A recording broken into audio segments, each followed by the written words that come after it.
Ubuhle babukeli sase-Arena Stadium. Sawubona bhuti kunjani? Ngiyaphila mama njani?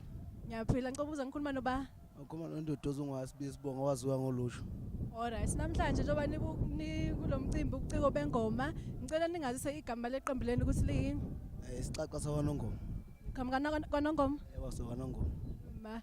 Manje ke ngicela ungitshene bhuti ukuthi ena iqembu lenu niliqale ngamuphi unyaka and then from isikhathi eniqale ngaso kuze kube manje progress niyayibona? Uqala ingoma yathi siqale ngo-2009 uqala ukudlala ingoma. Siyayibona futhi impumelelo yethu ngoba madlala siyawina isikhathi esiningi.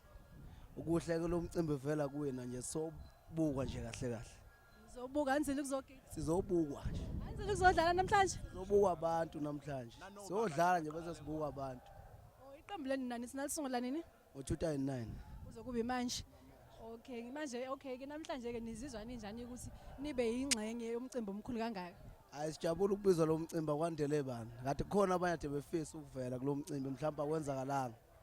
Yebo. Alright. Okay, ngizwile ke mina nithi nayishaya ingoma kancane ngishayela okuncane nje sibonisa abantu emakhaya ukuthi yini lenzo beniyenza phakathi. Hayi, kulula lokho. Ngeke kushayela ingoma kodwa nje singakumolozisisa kancane sithi hayinamali ngwenya hayinamali ngwenya hayinamali ngwenya hayinamali ayo mambe ngamaqaphu unqapho okunye usuka kubona ngaphakathi sisitsizwa sibabhemu sikhona. Ngiyabonga kakhulu. Ngiyabonga.